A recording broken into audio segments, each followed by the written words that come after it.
Essay 4. Once More to the Lake by E. B. White. Summary. E. B. White, an American essayist, author, and literary stylist, gained fame for his eloquent yet straightforward writing style that resonated with readers of all ages. Once More to the Lake is a descriptive and contemplative essay that explores the connections between past and present, memory and reality. The lake becomes a bridge between White's childhood experiences and his responsibilities as a father. The author recalls a successful summer vacation on a Maine lake in 1904, despite minor setbacks. Although he has become more accustomed to the sea, he occasionally longs for the serene tranquility of a forest lake. This sentiment led him to revisit the lake, armed with fishing gear, to reconnect with old memories and places. In the essay, White's emotional attachment to the lake, his reflections on the passage of time, and his desire to relive cherished moments make it a personal and evocative piece that speaks to the universal themes of nostalgia and the cycle of life. The author takes his son to a Maine lake, mirroring his own childhood visits with his father. The author reminisces about the past and wonders how time may have changed the place. As he arrives, he recalls the experiences and sense of his youth, like the cool mornings and the scent of lumber and wet woods. The author emphasizes his carefulness not to disrupt the serene atmosphere of the lake. Despite being cottaged and farmed, the lake still held a sense of wildness and remoteness for a child. Returning to the lake with his son, White senses an eerie feeling of reliving the past. He perceives himself as both his father and his son, resulting in a dual existence where he experiences actions as both generations. The sensation grows stronger as he engages in familiar activities like fishing and observes the unchanged nature of the environment. The dragonfly's arrival crystallizes his feeling that time has not passed and that past and present are intertwined. He gazes at his son, feeling a dizzying merging of generations. White's essay captures the cyclical nature of life and the powerful connection between generations. Through his personal experiences, he explores the complex relationship between memory, time, and the continuity of human experiences. Upon returning to the lake for a swim, the author finds the lake unchanged, enchanted by its consistency. The water-soaked sticks lie undisturbed in the shallows, and the minnow's shadows create a sharp contrast in the sunlight. Observing other campers, the author realizes the years have not altered the scene, time seems to have vanished. Heading back to the farmhouse for dinner, the author notes the missing middle track in the road through the field, symbolizing the narrowing of choices over time. The tennis court offers a reassuring sight, with loosened tape and sagging nets, unchanged by time. The author's perception of time's passage falters, as he recalls the same waitresses from years ago, unchanged except for clean hair, highlighting the illusion of time's passage. The author's experience by the lake and the farmhouse reinforces the theme of timelessness, where the physical environment and the people seem suspended in a perpetual moment, resisting the progression of years. The author describes the idyllic atmosphere of summertime by the lake, a pattern of life that remains indelible in memory. The lake, woods, and pastures are enduring, forming the backdrop of a tranquil scene. Cottages, tiny docks with fluttering American flags, and paths connect the campers' abodes, embodying the innocent design of the American family at play, seeking respite from city life. The author reflects on the preciousness of those times and summers, recalling the excitement of arriving at the lake and the long 10-mile journey to reach it. The unpacking of trunks was a joyous process, reflecting the anticipation of a summer filled with peace, goodness, and jollity. However, the intrusion of unfamiliar outboard motors disrupts the harmony. Unlike the soothing inboard motors of the past, the new motors generate petulant and irritable noises, disturbing the tranquility of the lake. The author's son learns to control an outboard motor, reflecting the shift to modernity and a loss of the spiritual connection with the old motors. The author remembers the technical finesse needed to handle the one-cylinder engines of the past, with their heavy flywheels and absence of clutches. Reversing an outboard motor required skill and precision, demonstrating a boy's mastery and nerve. The author portrays the changing soundscape and technological progression as both nostalgic and disruptive elements in the serene landscape of summer by the lake. The author recalls a joyful week spent at the camp by the lake, with productive fishing and continuous sunshine. Nights brought restful sleep, as breezes stirred and the scent of the swamp wafted through the screens. Memories resurface, including moonlit sails on a steamboat, music, and youthful thoughts about girls. The familiar store greets them with its contents in the same places, though there's more Coca-Cola and less of other beverages. The exploration of streams and feeding tame bass evoke nostalgia. A thunderstorm arrives, an old melodrama playing out with familiar stages. The sky darkens, the breeze shifts boats, and rumbling follows. The storm's crescendo unleashes light and sound, as gods seem to revel. Afterward, the rain soothes, and campers joyfully swim in the rain, carrying forth a timeless joke about getting drenched. The scene links generations, symbolizing an unbreakable chain. As campers swim, the author's son decides to join, pulling wet trunks from the line. The author watches his son's innocent actions, a poignant moment evoking vulnerability and the passage of time. The son's discomfort as he puts on the wet trunks prompts the author's somber reflection on mortality. This encapsulates the bittersweet undercurrents of a nostalgic and evocative narrative. A. Multiple choice questions. 1. The author first visited the lake site in the A. First decade of 19th century. B. First decade of 20th century. C. Second decade of 19th century. D. Second decade of 20th century. 2. The author visited the lake with his son in the A. Spring. B. Summer. C. Autumn. D. Winter. 3. How long the author and his son stay at the camp. A. A week. B. 2 weeks. C. 5 days. D. 3 days. 4. The author compares the thunderstorm with A. An old film. B. An old story. C. An old melodrama. D. An old song. 5. The lake the author visited was situated in state of the USA. A. Massachusetts. B. Maine. C. Michigan. D. Missouri. Extra MCQs. 1. E. B. White is known for his writing style that resonated with readers of all ages due to its A. Complexity. B. Formality. C. Eloquence yet straightforwardness. D. Ambiguity.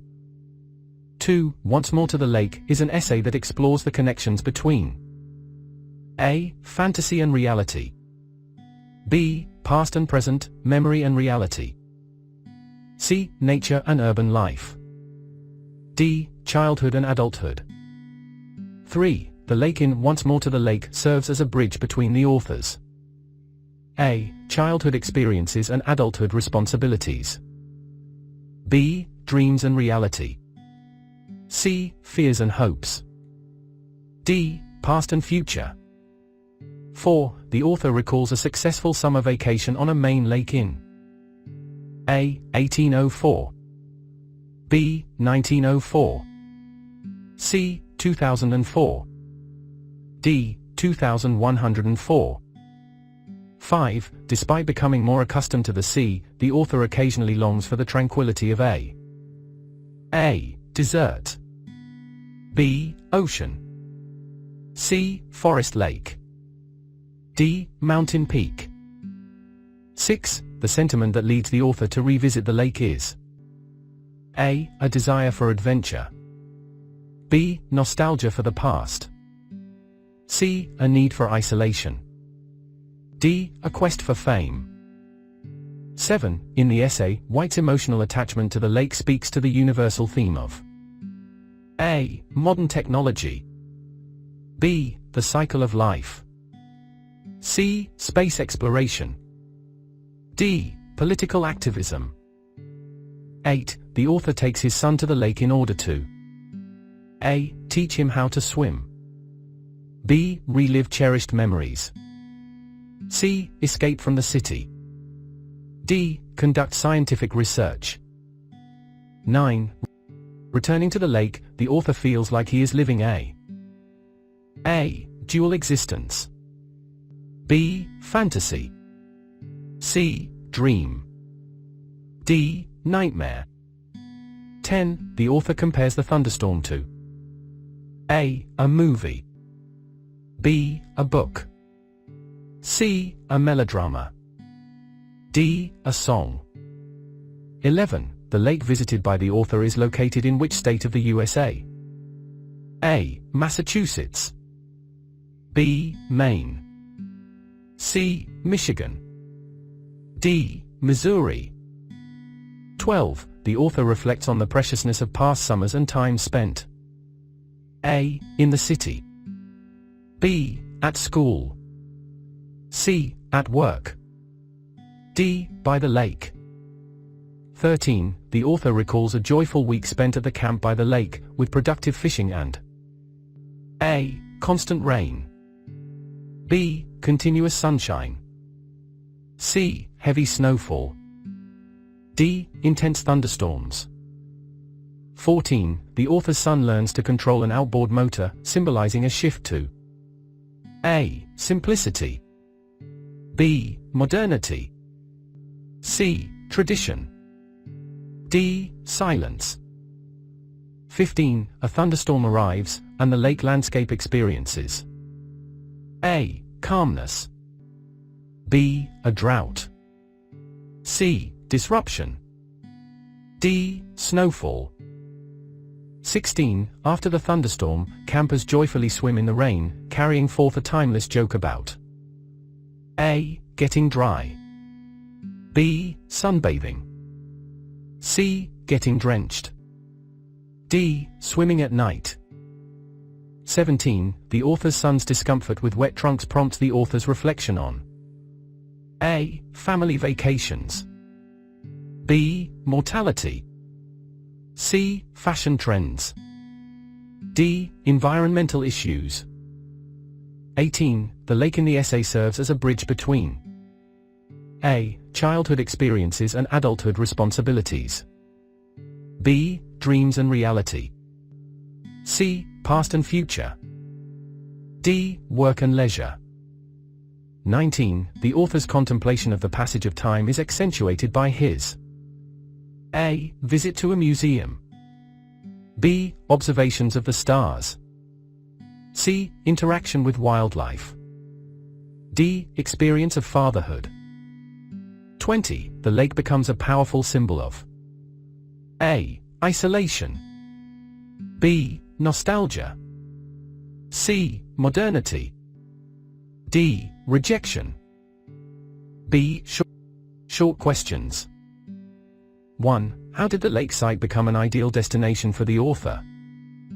The lake site became an ideal destination for the author, E. B. White, due to the profound emotional connections it held with his past and the cherished memories it encapsulated.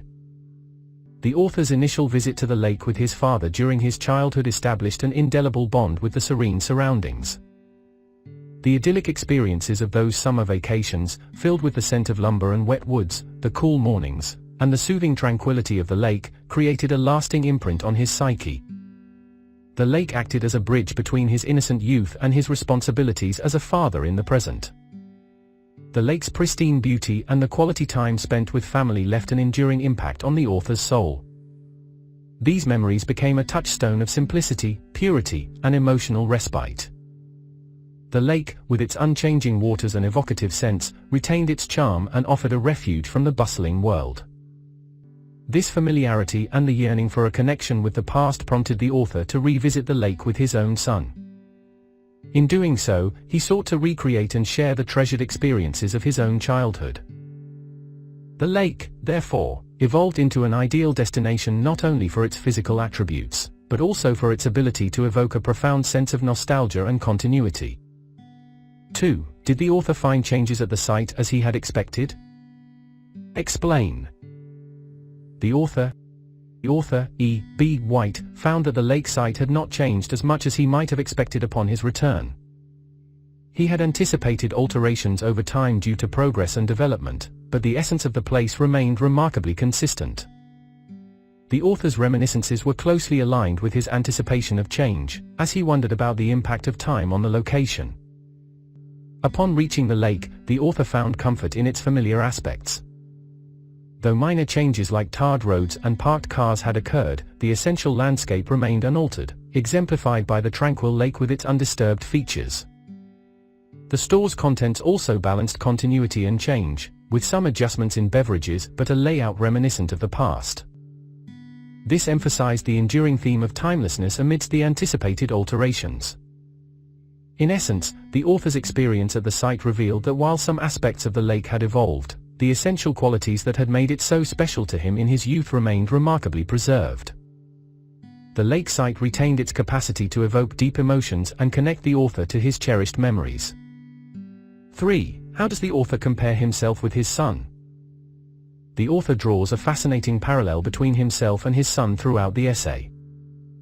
As he takes his son to the same main lake where he had visited with his father, he becomes acutely aware of the merging of generations within himself. He envisions himself as both his own father and his son, blurring the boundaries of time. This sense of duality intensifies during familiar activities like fishing, as he feels the actions of both past and present flowing through him. He's filled with an uncanny feeling of reliving his own experiences while witnessing them anew through his son's eyes. The author's introspective comparison underscores the cyclic nature of life, where the experiences of one generation are mirrored in the next. The merging of identities amplifies the essay's themes of memory and nostalgia. This dual existence captures the essence of human connections across time and generations, forming a profound thread that weaves the past and present into a continuous tapestry of shared experiences. The author parallels himself with his son during a visit to the main lake. This dual perspective blurs time, with the author seeing himself as both his father and son. This duality is most prominent in activities like fishing, where past and present actions merge. The cyclic nature of life and shared experiences across generations are emphasized. The comparison deepens themes of memory, nostalgia, and connection, forming a continuous tapestry of human experiences. 4. Describe the author's experience of fishing in the present with that of the past. The author's experience of fishing in the present is deeply intertwined with memories of his past. As he engages in this familiar activity, he vividly recalls his childhood experiences by the lake. The essayist describes fishing with his son, mirroring the scenes of his own youth. He reminisces about the damp moss covering the worms in the bait can and the dragonfly alighting on the tip of his rod. The sensation of handling the fishing gear triggers a flood of memories, transporting him back to the serene mornings, the scent of lumber, and the stillness of the lake. The act of fishing becomes a bridge between past and present, where the author's actions evoke echoes of his father and his younger self. He maintains a delicate balance, trying not to disrupt the calmness of the environment, just as he had done in his youth. These reflections create a powerful sense of continuity and a seamless blending of moments across time, illustrating the profound connection between generations and the timeless essence of the lake. Engaging in present-day fishing evokes memories of the author's past experiences by the lake. Fishing with his son mirrors his own youth, triggering recollections of damp moss, dragonflies, and the serene mornings. The act of fishing bridges past and present, echoing his father's actions and maintaining the lake's calmness. This blending of moments illustrates the profound intergenerational connection and the timeless essence of the lake. 5. How was the narrator impressed by the hospitality of the resort? The narrator was deeply impressed by the hospitality of the resort, which left a lasting mark on his memories. He vividly recalled how, as a small boy, his father had rented a camp on a lake in Maine during the summer of 1904. Despite facing minor setbacks like ringworm infections and overturned canoes, the vacation had been a resounding success. This initial experience of the lake remained etched in his mind, and the warm hospitality extended by the resort contributed to the positive impressions. The author's description of the resort's atmosphere exudes a sense of genuine care and comfort. The mention of ringworm and the use of Pond's extract to treat it adds a touch of humor and reality to the narrative, while the father's mishap of overturning a canoe adds a touch of adventure. Despite these incidents, the overall feeling of satisfaction and contentment prevailed, emphasizing the positive aspects of the experience. The recurring visits to the lake, always commencing on August 1st for a month, highlight the cherished tradition that further solidified the connection between the narrator's family and the resort. This genuine warmth and cherished memories underscore the profound impact of the resort's hospitality on the author's perception of the place. 6. How does the narrator describe the shore of the lake site? The narrator's description of the shore of the lake site paints a vivid and nostalgic picture, evoking a sense of tranquility and wildness. He recalls how, despite the presence of cottages and farming activities, the shore retained an air of natural beauty and untouched wilderness, particularly through the eyes of a child. The cottages, sprinkled along the shores, existed in harmony with the heavily wooded surroundings, forming a symbiotic relationship between human habitation and nature. The author's description of the landscape creates a rich sensory experience, invoking the scents and visuals that defined his memories. He vividly remembers the scent of lumber from the camp, as well as the fragrant aroma of wet woods wafting through the screen. The careful portrayal of thin partitions in the camp that didn't extend fully to the top of the rooms adds to the sense of intimacy and connection with nature. The use of phrases like infinitely remote and primeval captures the childlike wonder and imagination the shore instilled. It conjures an image of unexplored territories and a deep connection with the natural world, even within the context of human habitation. Overall, the narrator's description of the lake's shore blends the real and the fantastical, portraying a place where the boundaries between the wild and the domestic are beautifully blurred. 7. According to the narrator, why was it more adventurous to come to the lakeside by train in the past than by personal cars in the present? The narrator reflects on the changing mode of transportation to the lake, and muses that traveling there by train in the past held a sense of adventure that is now absent with the convenience of personal cars. In the earlier times, when he visited the lake with his father, the journey involved a train ride. The process of preparing for the trip, packing trunks, and the excitement of arriving at the railway station created a sense of anticipation. The farm wagon waiting at the station, the smell of pine-laden air, and the involvement of the farmer in transporting them to the lake all contributed to the adventure. In contrast, the present-day arrival by car lacks the same elements of anticipation and communal experience. The simplicity of parking the car under a tree and unpacking quickly removes the sense of novelty and exploration. The absence of fuss and the efficient journey diminish the adventure that was once associated with the trip. The author's nostalgia for the past emphasizes how the change in transportation has transformed the experience of arriving at the lake, shifting from a sense of journey and anticipation to a straightforward arrival. 8. How does the narrator compare peace and jollity of the lakeside in the past and in the present? The narrator contrasts the idyllic atmosphere of the lake in the past with the changes he perceives in the present. He fondly recalls the peace and jollity that characterized the lakeside experiences of his youth. The past summers were filled with tranquility, goodness, and light-heartedness. Arriving at the camp was a joyful event, with a sense of excitement and the unpacking of trunks symbolizing the anticipation of carefree days ahead. The camaraderie among campers, the music, moonlit sails, and the joyful interactions all contributed to a sense of unity and contentment. However, the present-day scenario introduces disruptions to this peaceful ambience. The introduction of outboard motors on boats brings a new, less soothing sound to the lake. The cheerful sounds of one-cylinder and two-cylinder engines have been replaced by the irritable noise of outboards. The change in motors symbolizes a shift from the serene to the bustling, highlighting the intrusion of modernity and noise into the formerly tranquil environment. The contrast underscores the theme of change and its impact on the tranquility and jollity that once defined the lakeside experience. 9. Why was boat riding more exciting in the past than the present? Boat riding in the past held a more exciting and adventurous quality compared to the present, as the narrator reminisces in Once More to the Lake.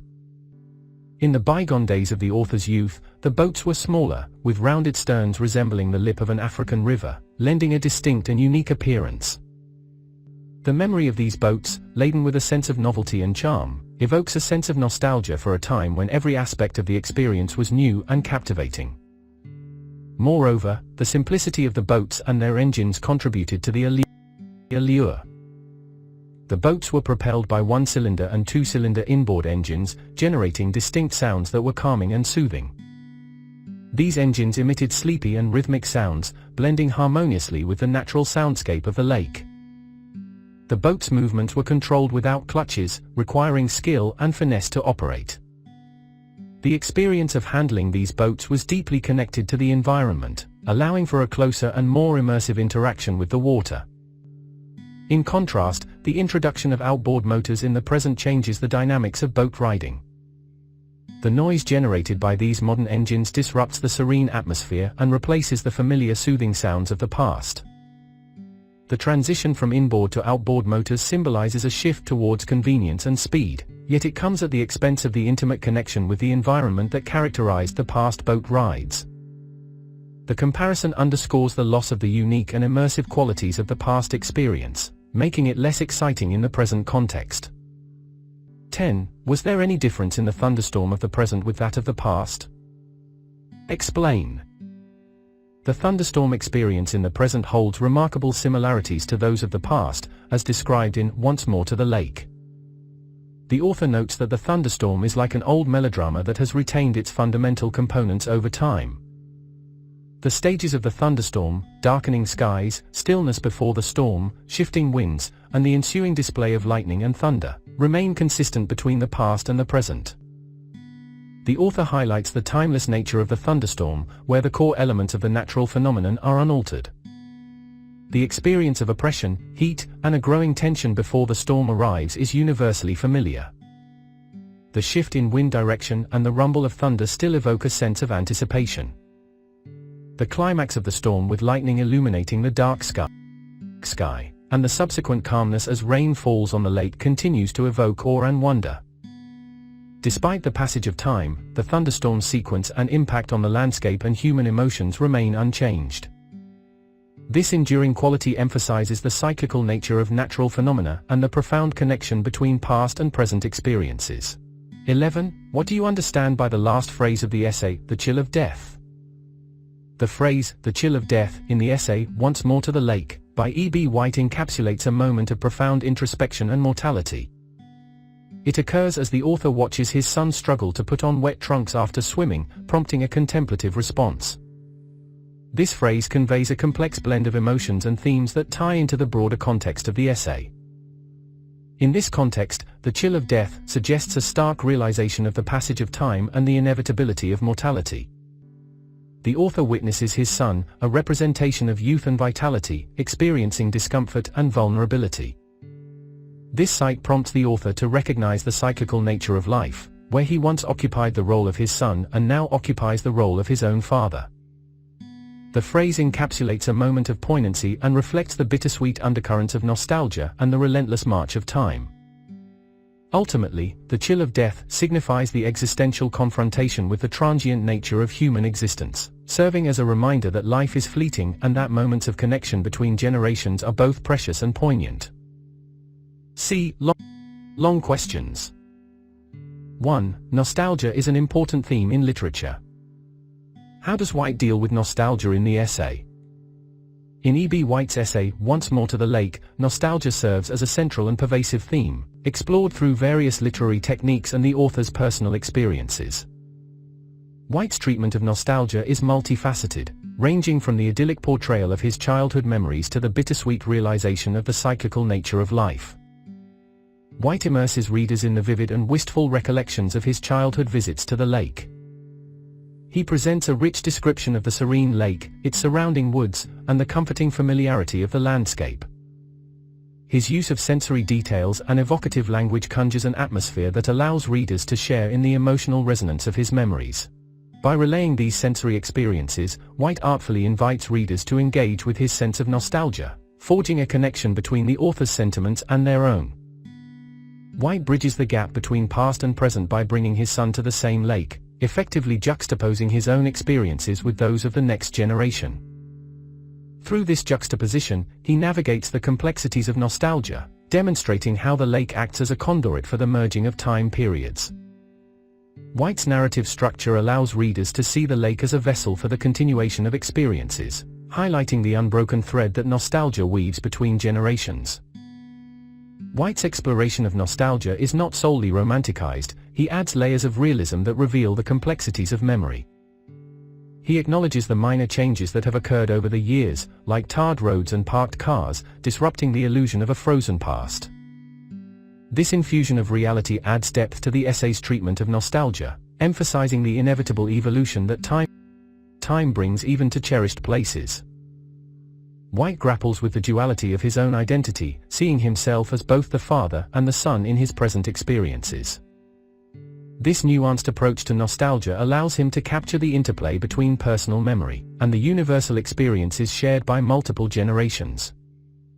This interplay emphasizes the cyclical nature of life, where the past and present are inextricably linked. E.B. White adept navigates the theme of nostalgia in Once More to the Lake, by intertwining personal memories with universal sentiments. Through detailed descriptions, juxtapositions of past and present, realistic acknowledgments of change, and the interplay of dual identities, White creates a rich tapestry of nostalgia that resonates with readers. The essay's exploration of this theme offers a profound meditation on the passage of time, memory, and the enduring connections that bind generations together. 2. Once More to the Lake is both reflective and descriptive essay. Justify. Once More to the Lake by E.B. White is a masterful blend of reflection and description, weaving personal memories with vivid depictions of the physical environment. This duality is evident in the essay's structure, language, and the author's introspective approach. The essay's reflective nature becomes apparent through White's contemplative tone and introspective musings. He reminisces about his childhood visits to the lake with his father, and contrasts them with his present experience bringing his own son to the same place. White's introspection delves into his feelings of time's passage, the merging of generations within himself, and the cyclical nature of life. These reflections are infused with emotions and sentiments that evoke a sense of nostalgia, prompting readers to contemplate their own experiences of time's passage and familial connections. At the same time, White's descriptive prowess creates a vivid and sensory-rich portrayal of the lake and its surroundings.